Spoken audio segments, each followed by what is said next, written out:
Hello students, how are you? I believe you must be in good health and in good mood as well. I am confident that you must be studying these days very hard because your exams are also approaching very fast and you must be giving a lot of time to your studies. This is Sanjay Gupta once again before you, going to discuss the issue that I had been discussing with you till now, that is about the territory of a state. आप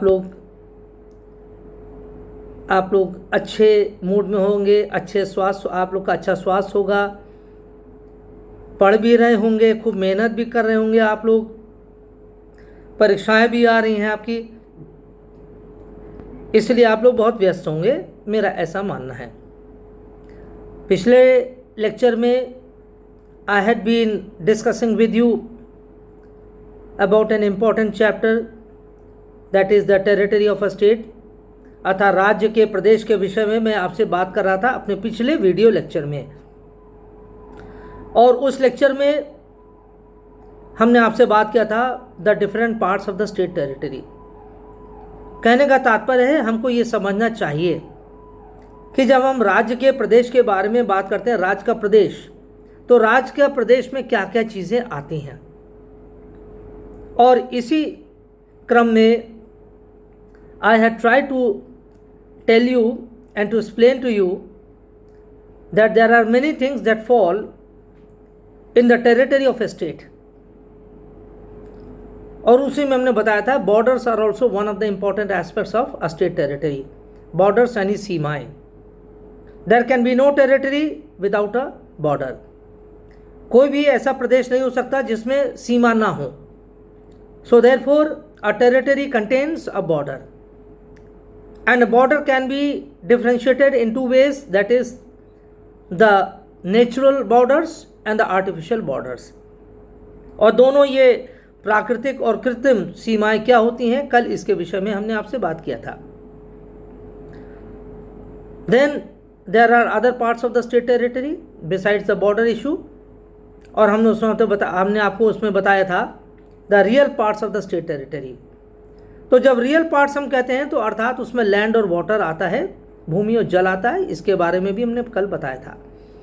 फिर हमने आपको बताया था कि जो territorial subsoil होता है, अभी हमने बताया भूमि जो होती है राज्य में, प्रदेश में जो भूमि होती है उस पर उस देश का एकाधिकार होता है। लेकिन केवल भूमि पर ही नहीं, भूमि के नीचे भी जो भी कुछ है उसे हम सबसॉइल कहते हैं।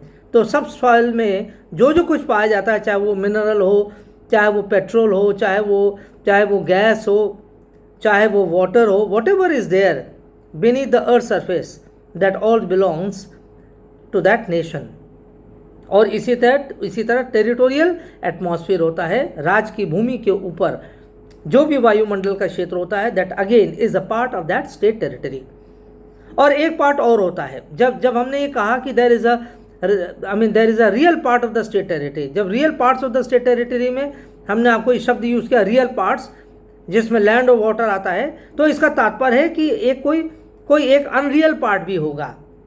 There could be an unreal part as well of a state territory, जिसे हम कहते हैं फिसिटियस पार्ट। फिसिटियस यानी काल्पनिक भाग भी होता है, किसी राज्य के क्षेत्र का कोई काल्पनिक भाग भी होता है। अगर रियल पार्ट होता है तो अनरियल पार्ट भी होगा, यानी इमेजिनरी पार्ट होगा, काल्पनिक क्षेत्र भी होगा। But how do we understand this fictitious part or the imaginary part of the state territory? It will be very difficult to understand this concept, लेकिन एक एग्जाम्पल से आप समझ सकते हैं। For example the embassies that are there, that embassies of a nation, of various nations we can say, which are located in other countries, they are considered to be as you can say extraterritorial part of that state, extraterritorial part of that state. For example, once again, in Delhi we know there are so many embassies। Chanakyapuri जो area है दिल्ली का, वहाँ पर हर देश के वहाँ पर embassies हैं। और चाहे वो अमेरिका हो, चाहे इंग्लैंड और ब्रिटेन हो, चाहे छोटे से छोटा कंट्री हो, फिजी हो, नौरू हो, समोआ आइलैंड्स का हो, या आप कह लीजिए कि नाइजीरिया हो, कीनिया हो, सोमालिया हो, इथोपिया, चाहे छोटा राज्य हो चाहे बड़ा राज्य हो, सभी देशों की एम्बेसीज दिल्ली में स्थित है। उसी प्रकार से देश के, इस दुनिया के हर एक देश की राजधानी में एम्बेसीज स्थित होती हैं। तो एम्बेसीज में एक कंसेप्ट जुड़ा होता है, they are considered to be as extra territorial part of the state territory. Extra territorial part of the state territory अर्थात जैसे दिल्ली की अगर एम्बेसी है, अगर भारत की एम्बेसी अमेरिका में है, अगर वॉशिंगटन में स्थित है, तो वो क्या होगा, वो इंडियन एम्बेसी वॉशिंगटन में, that will be considered, the entire premises of the Indian embassy in Washington will be considered to be as a part of the Indian territory. You must be knowing that there can be no police operation or no security forces can enter into the embassy premises. Embassy का जो campus होता है, premises होता है, वहाँ पर उस देश की पुलिस नहीं घुस सकती है। फॉर इंस्टेंस जो दिल्ली में जो एम्बेसीज हैं, हम लोग अक्सर ये कहते हैं कि पाकिस्तानी एम्बेसी में बहुत कुछ गलत भी होता है। वहाँ पर शेल्टर दिया जाता है, गलत लोगों को शेल्टर दिया जाता है, anti social, anti national elements को शेल्टर मिलता है, और भी ऐसे कंट्रीज़ के संदर्भ में है। लेकिन वहाँ पर उस पाकिस्तानी एम्बेसी में भारत कोई भी ऑपरेशन नहीं कर सकता है, अर्थात भारत की फ़ौज, भारत की पुलिस उस एम्बेसी में नहीं एंटर हो सकती है। उसी तरह पाकिस्तान भी भारत के ऊपर यह आरोप लगाता है कि इस्लामाबाद में जो भारत की एम्बेसी स्थित है, भारत भी यही करता अपने एम्बेसी में, वहाँ से खुफिया तंत्र ऑपरेट करता है। They say that India is embroiled in conducting a spy operation, और बहुत तरीके के दोषारोपण किया था भारत पर। लेकिन ultimately Pakistan too cannot take any action against the officials in Indian embassy because it is considered to be as an, you can say, as an extraterritorial part of the Indian territory। अर्थात ये वाह्य इतर प्रदेश है, अर्थात वो भारतीय प्रदेश का, भारतीय आप कह लें कि भू प्रदेश का एक वो बाहरी हिस्सा है जो पाकिस्तान में है या दुनिया के अन्य देशों में जहाँ जहाँ एम्बेसी है। तो इसलिए हम इसको दूसरी भाषा में जब हम इसको डिस्कस करते हैं about the territory of the state, जब हम डिस्कस करते हैं तो इसको इमेजिनरी पार्ट कहा जाता है, फिसिटियस पार्ट कहा जाता है। फिसिटियस या इमेजिनरी इसलिए कहा जाता है because it is not that area in, for example in Delhi, in Chanakyapuri, where so many embassies are located, all those embassies, they are the embassies of the respective countries, they are the property of those countries। ये नहीं कह सकते, we cannot say this। America की जो embassy Delhi में स्थित है, तो वो एम्बेसी को हम लोग मतलब इंटरनेशनल डिप्लोमेटिक लैंग्वेज में एक रिस्पेक्ट दिया जाता है, एक उसको एक अलग से आप कह लिए कि एक वेरी स्पेशल स्टेटस दिया जाता है, और ये म्यूचुअल गिव एंड टेक पर होता है। लेकिन इसका तात्पर्य ये नहीं है कि जो भारत में जो विभिन्न एम्बेसीज लोकेटेड हैं, उन एम्बेसीज को वो जो ज़मीन है, वो पूरा जो बिल्डिंग है, वो सब उनकी संपत्ति है, अमेरिका की है या अन्य देशों की जो एम्बेसी सब उनकी अपने अपने देशों की संपत्ति है, ऐसा नहीं है। It is just out of courtesy, इसे हम कहते हैं डिप्लोमेटिक कर्टसी। भारत इस प्रकार की कर्टसी देता है तो दूसरे देश भी भारत को ऐसा कर्टसी देते हैं, इसलिए इसको कहते हैं it is a fictitious part of the state territory. Bharat की जो एम्बेसी ब्रिटेन में होगी, फ्रांस में होगी, जर्मनी में होगी, वो क्या है, एक काल्पनिक भारत का भू क्षेत्र है, वो काल्पनिक भू क्षेत्र है भारत की भूमि का। जबकि वास्तविक अर्थों में क्या है, वो तो वहाँ के सरकार की ज़मीन है, वहाँ के फ्रांस के जो सरकार है, फ्रांस की जो संप्रभु जो देश है, वो सब उन्हीं की संपत्ति है, वो हमारी नहीं है, भारत की नहीं है। लेकिन फिर भी इसको इसलिए कहा जाता है it is a part of the state territory of India that is there in other countries, इसलिए इसको काल्पनिक कहा जाता है। It is not real, it is काल्पनिक, इट इज़ इमेजिनरी। इसी तरह से समुद्रों में जब कोई शिप चलता है, जब कोई जलपोत चलता है, शिप चलता है, तो आपने देखा होगा हर शिप पर एक फ्लैग लगा रहता है। If you have seen a photograph और if you have been on any ship, in India, तो आपने देखा होगा हर एक शिप के ऊपर कोई ना कोई झंडा लगा होता है। But when a ship is selling in international waters, जब कोई एक जलपोत अंतर्राष्ट्रीय समुद्र में चल रहा है, हाई सीज में जैसे चल रहा है, तो हाई सीज में जब भी कोई समुद्र में जब भी कोई शिप जाएगा तो उस देश का झंडा उस पर लगा रहेगा।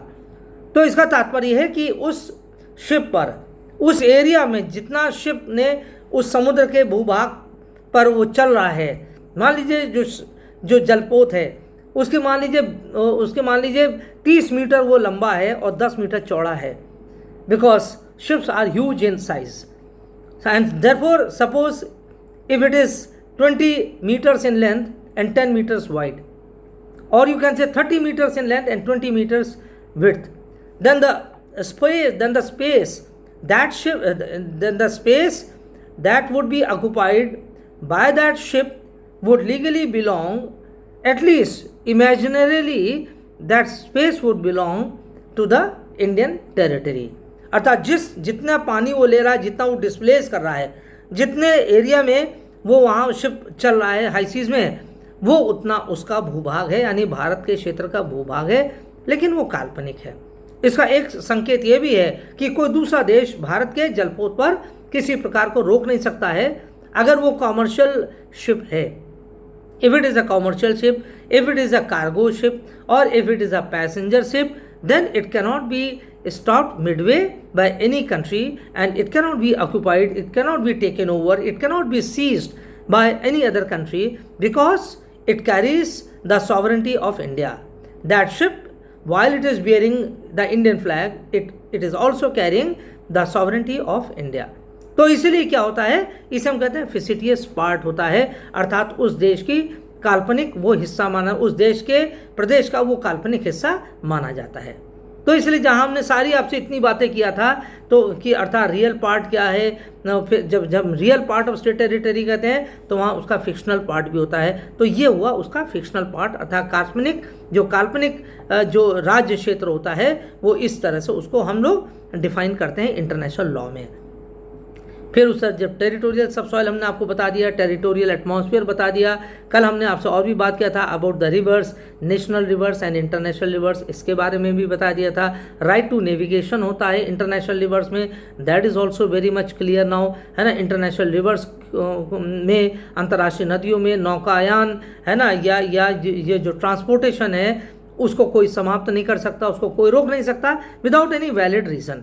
So therefore, under the international treaties, for example, 1815 Vienna Congress, or the you can say the 1919 Paris Peace Treaty, or the 1947 Paris Peace Treaty, under all these agreements, under all these treaties, no nation has any right to stop the naval you can say the navigation being done on international rivers, है ना। एक बात अब यहाँ पर और भी, जब स्टेट टेरिटरी के बारे में बात करते हैं, then we should also be knowing something about the international canals, है ना। जैसे हमने अंतर्राष्ट्रीय नदियों के बारे में बताया, वैसे ही अंतर्राष्ट्रीय नहरें भी होती हैं। International canals are very important because the word international is attached to these canals. So when we discuss about the international canals, there are three main important such canals. Number one is the Panama Canal. Number one is Panama Canal. Number two is Kiel Canal, Kiel, Kiel Canal, and the third is the Suez Canal. Suez, SUEZ, Suez Canal. तो ये तीन अंतर्राष्ट्रीय नहरें हैं जो इसका बड़ा महत्व रखती हैं। थोड़ा सा इसके बारे में जान लेते हैं, ये क्या है ना। तो जो पहले हमने बताया था Panama canal. Now Panama Canal, basically you must have heard about a country, Panama. है ना. Panama is a Latin American country, and therefore in this country there is a canal which is called by the name of Panama Canal, है ना. But though it is named on a particular country, that is Panama, but it is having an international character. तो ये Panama जो दक्षिण अमेरिकी गोलार्ध में ये एक राज्य है पनामा नाम का, उसी पनामा में ये एक महत्वपूर्ण कैनाल है. कहने के लिए तो ये उस देश के नाम से जानी जाती है, लेकिन वास्तव में ये एक अंतर्राष्ट्रीय नहर है. इन 1850 this canal was was constructed. 1850 में इस कैनाल का आरंभ हुआ था और 1850 में क्लेटन बुलवर ट्रीटी करी गई थी। Clayton CLAYTON Clayton Bulwer BULWAR Clayton Bulwer agreement was signed in the year 1850। उसी समय ये संधि आरंभ भी करी, ये कैनाल ये शुरुआत करी गई थी। और इस क्लेटन बुलवर संधि के अंतर्गत the United states of America and Britain they were interested with the upkeep and the maintenance of the Panama Canal। तो 1850 में क्लेटन बुलवर संधि हुई थी और इस संधि के द्वारा अमेरिका को और ब्रिटेन को इस अंतर्राष्ट्रीय नहर को बनाए रखने की जिम्मेदारी या उत्तरदायित्व सौंपा गया था। तो अब देखिए ये 1850 के बाद इसमें सब कुछ होता रहा, इसके जो भी नेविगेशन था वो सब कुछ चलता रहा, कोई इसमें दिक्कत नहीं, विशेष दिक्कत नहीं हुई। इन द ईयर 1901 में फिर एक और संधि हुई थी और उस संधि के द्वारा ये कहा गया था कि अब अब ये पूरा दायित्व अमेरिका के पास आएगा, इसको बनाए रखने का, इसको आगे तक चलाने का दायित्व अमेरिका पर आएगा, ये होगा ये, है ना। तो अमेरिका ने स्वीकार कर लिया इस दायित्व को 1901 में और उसने ये अब उसके पूरा मेंटेनेंस के बारे में सारी जिम्मेदारी उसने संभाल लिया। But during the first world war, जो फर्स्ट वर्ल्ड वॉर हुआ था 1914 से लेकर 18 तक, उस समय अमेरिका ने इस पनामा कैनाल के ऊपर हर प्रकार का प्रतिबंध लगा दिया था। किसके लिए? वो जो वॉरिंग स्टेट्स थे, जो युद्धकारी राज्य थे, युद्धकारी राज्यों के जो जलपोत थे, उन जलपोतों को वहाँ पर निकलने पर उसने प्रतिबंध लगा दिया था। Because America had the right, it had the authority to maintain and to regulate the traffic in the Panama canal. Panama canal के अंदर से जो भी चीज़ें निकलकर जो भी ट्रैफिक जा रहा था, यानी जो भी सागर से संबंधित जो भी ट्रांसपोर्टेशन हो रहा था, नेवल ट्रांसपोर्टेशन, उस सब पर उसने रोक लगा दिया था प्रथम विश्व युद्ध में। देखिए यहाँ पर एक बात हम आपको बताना भूल गए, ये जो पनामा कैनाल है ये दो बड़े महत्वपूर्ण सी को जोड़ती है। ये जो जब हम कैनाल्स के बारे में बात करते हैं, कैनाल का महत्व यही होता है, कैनाल दो समुद्रों को जोड़ती है ना। इसका महत्व यही है कि it is something like a bridge between two important seas. तो जब हम पनामा के बारे में बात करते हो, पनामा अटलांटिक और पैसिफिक ओशंस को जोड़ती है। अटलांटिक हिंदी में कहते हैं अंध सागर, अंध सागर है ना, इंग्लिश में अटलांटिक कहते हैं, हिंदी में अंध, अंध अंध यानी अंधा, जैसे हम लोग कहते हैं अंध सागर। तो ये अटलांटिक एंड पैसिफिक अर्थात प्रशांत समुद्र को जोड़ती है, प्रशांत सागर को जोड़ती है। तो दो प्रकार के समुद्र को जोड़ती है, अटलांटिक एंड पैसिफिक ओशंस को जोड़ती है पनामा कैनाल। और इसलिए आप जानते हैं कि दोनों बड़े महत्वपूर्ण ये सागर हैं, ओशंस हैं, है ना। इन दोनों ओशंस को जोड़ने का काम पनामा किया जाता है, पनामा के द्वारा किया जाता है। Therefore it is a lake that becomes of an international character. और इसीलिए अमेरिका ऐसे सुपर पावर को बहुत पहले ही ये दायित्व दे दिया गया था कि आप इसका रखरखाव, इसकी जिम्मेदारी आपके ऊपर होगी, और अमेरिका ने इसको बखूबी निभाया भी। लेकिन प्रथम विश्व युद्ध के दौरान, जैसे हमने आपको बताया कि अमेरिका ने इसके ऊपर प्रतिबंध लगा दिया था, कहा कि जो भी बेलिजरेंट स्टेट्स हैं, जो भी युद्धरत राज्य हैं, कम से कम उन राज्यों के जलपोतों को इस मार्ग से निकलने नहीं दिया जाएगा, पनामा कैनाल से उनको निकलने नहीं दिया जाएगा, simply because they will pose a threat to the other ships, है ना। They will pose a threat to the ships that are not involved in any kind of war like operations. इसलिए उस पनामा कैनाल को सुरक्षित रखने की वजह से, और साथ साथ जो कार्गो जो वहाँ से पास हो रहा था, जो पैसेंजर शिप जो पास हो रहे थे, उनके ऊपर किसी प्रकार की क्षति ना आए, इसलिए ये उसने कहा कि हम किसी भी लड़ाकू देश के युद्धपोत को वहाँ से गुजरने नहीं देंगे। But America did not impose any restriction on the commercial और on the cargo ship of even the warring states. तो वॉरिंग स्टेट से जो युद्धरत राज्य थे, केवल उनके जो युद्धपोत थे उस पर ही अमेरिका ने रोक लगाई थी। अदरवाइज युद्धरत राज्यों के जो कमर्शियल या जो पैसेंजर शिप्स चल रहे थे उसके ऊपर उसने रोक नहीं लगाई। So this was America's attitude towards the Panama canal. बाद में जाकर, है ना, इस तरह से पूरी क्रिया चलती रही। और लेकिन after the first world war, जब प्रथम विश्व युद्ध हो गया तो फिर सब कुछ सामान्य हो गया। जब युद्ध समाप्त हो गया, पेरिस पीस ट्रीटी हो गई, पेरिस की शांति संधि थी 1919 की, वो हो गई। उसके बाद सभी को, हर देश को वहाँ से आने जाने का, अर्थात जो युद्धरत राज्य थे उनको भी आने जाने की वहाँ से जिसे कहते हैं अनुमति मिल गई। सेकेंड वर्ल्ड वॉर में भी इस पनामा कैनाल पर कुछ संकट के बादल आए थे, लेकिन ज़्यादा नहीं आए थे। इसलिए ज़्यादा नहीं आए क्योंकि सेकेंड वर्ल्ड वॉर में Latin America was not the theatre of war. दक्षिण अमेरिका पर आप जानते हैं दक्षिण अमेरिका ज़्यादा प्रभावित नहीं था, या वहाँ के देश सेकेंड वर्ल्ड वॉर में ज़्यादा सक्रिय नहीं थे। बस हाँ, उनका एक अलग से आपके लिए सपोर्ट तो था, अमेरिका के लिए सपोर्ट था, बिकॉज लैटिन अमेरिका और South America is consider to be as the backyard of America. इसलिए उसका वो एक कह लीजिए कि एक पीछे का दरवाज़ा है, पीछे का हिस्सा है अमेरिका का। इसलिए उस नाते लैटिन अमेरिका सपोर्ट करता है अमेरिका को अधिकांश, लेकिन फिर भी लैटिन अमेरिका का कोई विशेष उसमें योगदान सेकेंड वर्ल्ड वॉर में नहीं था। इसलिए Panama canal was not much affected by the operations of the second world war. In 1977 1977 में एक संधि हुई थी बिटवीन पनामा एंड अमेरिका। ये दिसंबर 1977 में, इन the year December 1977, a treaty was signed between America and Panama। जो उसमें इस संधि के दो महत्वपूर्ण हिस्से थे। पहला जो हिस्सा था उसमें ये स्पष्ट कर दिया गया था कि that Panama will retain its neutral character, कि अर्थात जो पहली संधि थी उसमें ये कहा गया कि पनामा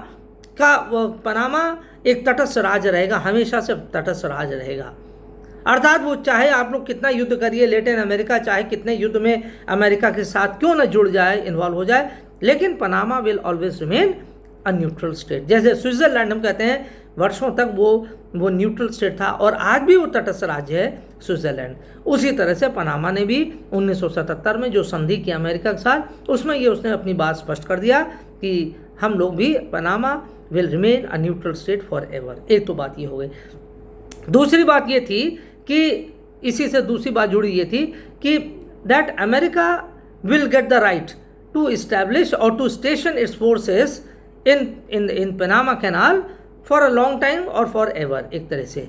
अर्थात इसी संधि से का एक भाग ये भी था कि अमेरिका को ये अधिकार मिल गया कि वो उसकी फौज पनामा कैनाल में हमेशा स्टेशन रहेगी, क्योंकि उसकी देख रेख के लिए, उसका आपके लिए मेंटेनेंस के लिए, है ना। तो ये अमेरिका को एक अतिरिक्त अधिकार मिल गया। और एक और जो संधि का एक भाग था वो ये था कि दैट इन दिसंबर 1999 में, संभवतः वो 31 दिसंबर 99 था, 1999 था, जब Panama canal will be return to Panama.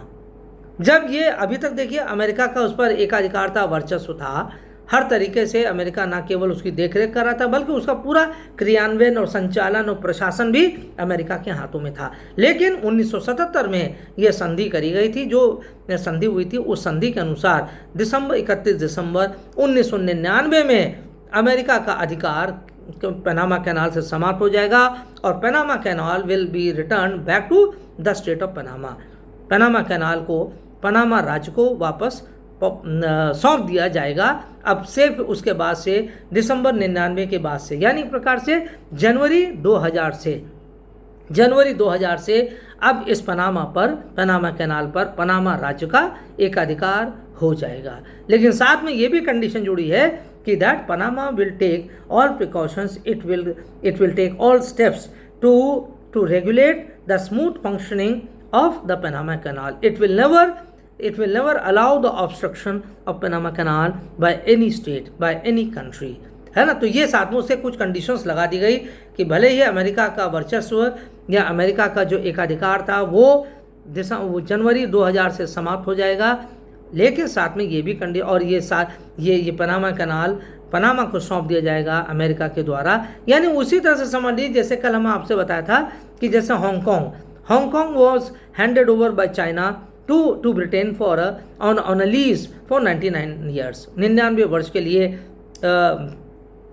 वर्ष के लिए चाइना ने जैसे हांगकांग को ब्रिटेन को दे दिया था, उसी प्रकार से ये, और बाद में उसके बाद सन 1999 में ये जो हांगकांग था चाइना को वापस मिल गया। तो उसी तरह से पनामा को भी वापस पनामा कैनाल मिल गई, लेकिन फिर पनामा के ऊपर ये एक कंडीशन भी आरोपित कर दी गई कि उसका सुचारू रूप से उसका क्रियान्वयन अब उसको सुनिश्चित करना होगा। Now henceforth it shall be the responsibility of Panama to ensure that it is that the Panama Canal is operated without any hindrances, without any obstructions from any country.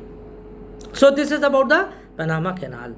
थोड़ा सा बात कर लेते हैं अब कीव कैनाल के बारे में। Kyiv canal, now the Kyiv canal is situated in Germany, it is in Germany, है ना। और कील जो है, कील को भी हम कहते हैं it is an international canal, ये एक अंतर्राष्ट्रीय नहर है।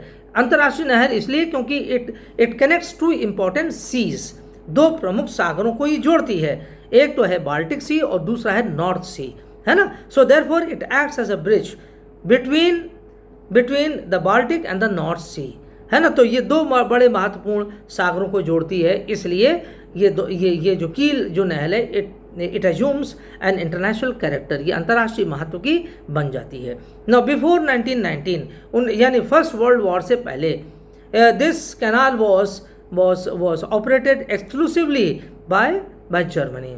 इसका पूरा रख रखाव, पूरा मेंटेनेंस ये जर्मनी के द्वारा किया जाता था। And Germany also had never impose any kind of restrictions on the movement of any ships belonging to any country. किसी भी देश के जलपोत पर किसी प्रकार का कोई उसने हस्तक्षेप नहीं किया था, कोई इस पर अवरोध नहीं किया था। But in 1919 you know that Germany was defeated, Germany का पराजय हो गई थी, और इसलिए the operation of Kiel canal slipped from the hands of Germany and it passed into the hands of other countries such as European countries. For example, Britain was there, France was there, है ना, and America was also in the background. तो इसलिए France और Britain के द्वारा इस कील canal पर इस पर आधिपत्य कर लिया गया था। लेकिन उन्होंने फिर भी इस बात को रिस्पेक्ट किया कि that the Kiel canal shall remain open for international navigation, अर्थात अंतर्राष्ट्रीय नौचालन के लिए, अंतर्राष्ट्रीय ट्रांसपोर्टेशन के लिए, परिवहन के लिए कील कैनाल को खुला रखा जाएगा। और साथ ही साथ इस कील कैनाल में किसी भी युद्धरत राज्य के जलपोत को आने जाने पर रोक लगाई जाएगी, जैसे अभी हमने बताया था कि पनामा कैनाल के संदर्भ में। तो देखिए, चूंकि अंतर्राष्ट्रीय नहरें, इसलिए इसको हमेशा सुरक्षित रखा जाए, इसमें सभी देशों का इसमें हित होता है। और इसीलिए फ्रांस और ब्रिटेन ने इस कंडीशन को लगा दिया था कि इसमें किसी प्रकार का कोई अवरोध नहीं खड़ा किया जा सकता था। हालांकि चूंकि जर्मनी पराजित हो गया था, इसलिए जर्मनी इन सब बातों से बहुत खुश नहीं था, क्योंकि उसने देखा कि जर्मनी के जो दुश्मन देश तो यही थे ना, फ्रांस था, ब्रिटेन था, और भी बहुत सारे जितने देश थे यूरोप के, they were all enemies of Germany, क्योंकि जर्मनी की बहुत कम देशों से मित्रता थी उस समय। तो जो भी जर्मनी के जो शत्रु राज्य थे, वो अब शत्रु राज्य ही इसका ऑपरेशन कर रहे थे। 1919 की जो वर्साय संधि हुई थी, जो पीस ट्रीटी हुई थी, उसमें ये सारी बातों को उल्लेख कर दिया गया था कि कील कैनाल चूँकि अंतर्राष्ट्रीय महत्व की कैनाल है, इसलिए इसको सुरक्षित रखा जाएगा। और साथ में ये भी कंडीशन रख दिया गया था कि ब्रिटेन के साथ जो देश मैत्रीपूर्ण संबंध नहीं रखते हैं, उनको इसमें आने जाने की अनुमति नहीं दिया जाएगा। यानी एक प्रकार से नेशनल सेंटिमेंट को ध्यान रखा गया।